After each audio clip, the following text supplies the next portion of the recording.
Hello there, and welcome back to War Thunder, and welcome to a massive rant about the current state of heavy cruisers in War Thunder. 8-inch guns are so borderline useless, you have to admire Gaijin for their incompetence in terms of nerfing the overperforming 8-inch guns to such a state prior to the introduction of battleships that they are now useless, and Gaijin kind of neatly forgot to rebuff the accuracy, to rebuff the damage effect of 8-inch guns. And the perfect demonstration is done here by the Italian premium heavy cruiser, the Polar. The state is so bad, I'd rather burn the money intended for purchasing this way too expensive premium rather than being forced then by the purchase to play this ship repeatedly.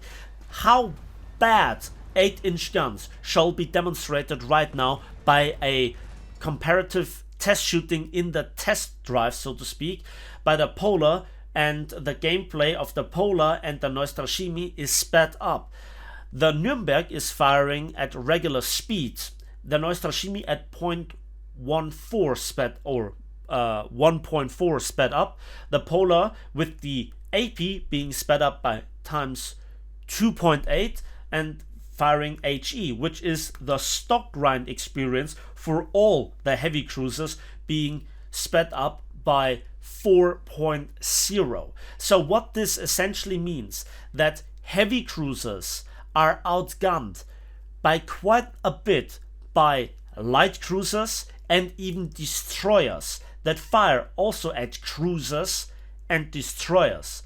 At the end of the segment there is a quick comparison. I urge you to just hold the video and look at the numbers for yourself.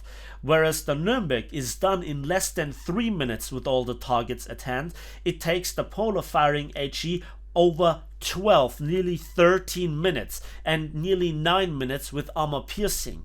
You could argue, yes, just switch ammunition types, etc. Yeah, but all the other ships don't need to do this. We are at battle ranges that should favor heavy cruiser guns, yet they don't, because they don't blow up magazines and they don't have the accuracy to hit the target repeatedly, reliably. They don't have the rate of fire, they don't have the amount of guns.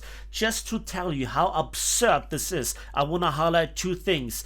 Captains of the Graf Spee that suffer from this absurdly inaccurate guns and the long reload switch regularly to their secondaries as their primary guns because they do more damage, even though they are much lower in caliber, only 5.9 or 150 millimeters, and there are much less guns, only 4 per broadside, and they do better than with the 11-inch guns, and 11 inches are significantly bigger guns than the 8-inch guns, yet you only can imagine how bad it is for the 8-inch guns. This has been demonstrated also with the Scharnhorst's 11-inch guns. They don't have a penetration problem, they have a post-penetration damage dealing issue.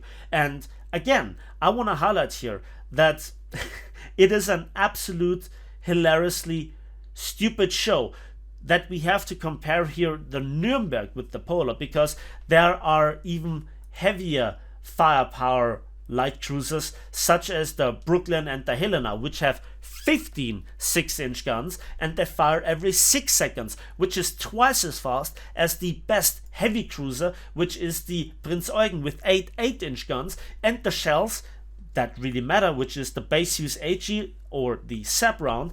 The light cruiser has even more TNT in them, so that's more than 4 times the firepower for a light cruiser. The heavy cruiser has nothing going for it. I mean, look at those stats here, right there.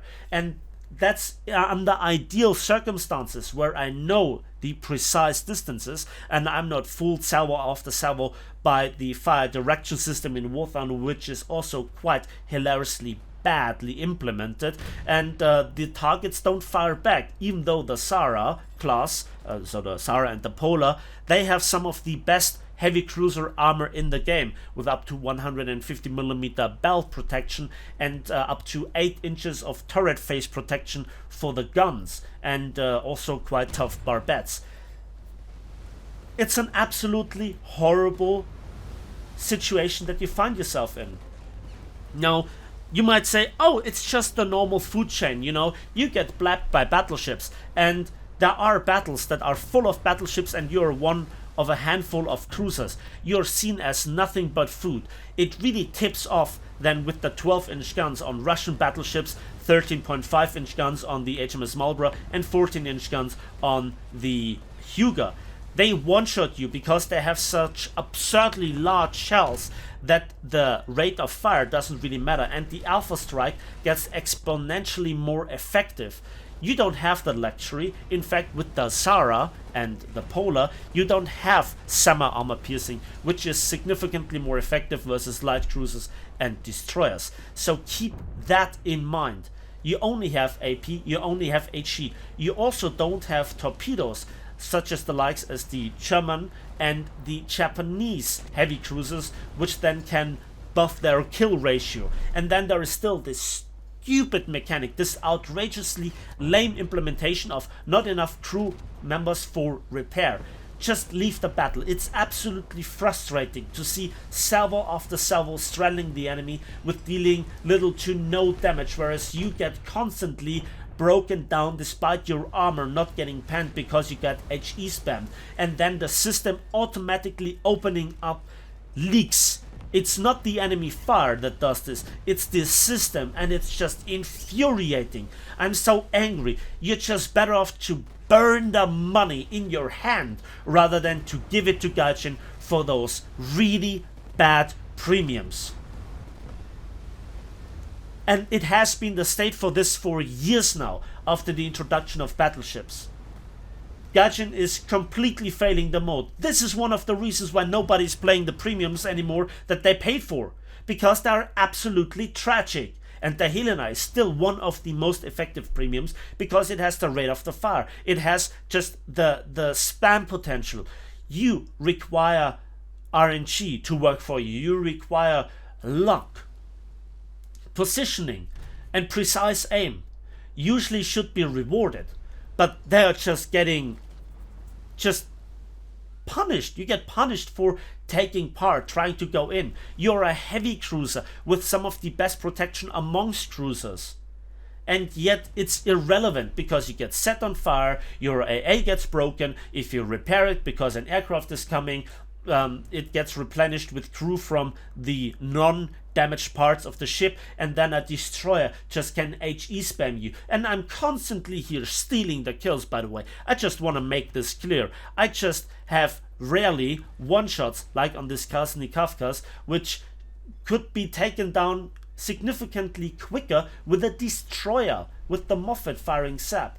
Naval Forces power plays all over the place. Either you're in a light cruiser or you're in a big gun battleship. Everything else is irrelevant. I don't take a Graf Spee serious because look at the dispersion of those 11-inch guns, and that was probably the 10th salvo firing at that ship in return. The shells don't hit in the same postcode. It's all over the place. 8-inch guns are better than 11-inch guns on the Graf Spee, but my God, is it infuriating to fire at a destroyer that is sitting there. Your HE gets completely absorbed by the anti-fragmentation armor, and you need to fire either SAP, which you don't have, or AP, which needs to precisely hit the modules, otherwise it will deal no damage, and that is just so rarely the case. Gaijin finally needs to rebuff 8-inch guns. They need to increase their accuracy. It cannot be that a 40mm Bofors at maximum range, which is just under 5 kilometers I think, is significantly more precise than 8-inch guns, or automatic 3-inch cannons firing at 10 kilometers hitting pinpoint accurately, whereas you have a spread of the size of a ship. It's not historically accurate, nor is it balanced, nor is it fair, nor is it fun. It's exactly the opposite, and Gaijin needs to act. After years of just seeing this shit show, Gaijin needs to do something, but hey, we have requested this for years. So anyways, that's it for me today. Let me know if you agree or if you disagree. What are your experiences? We will see each other next time.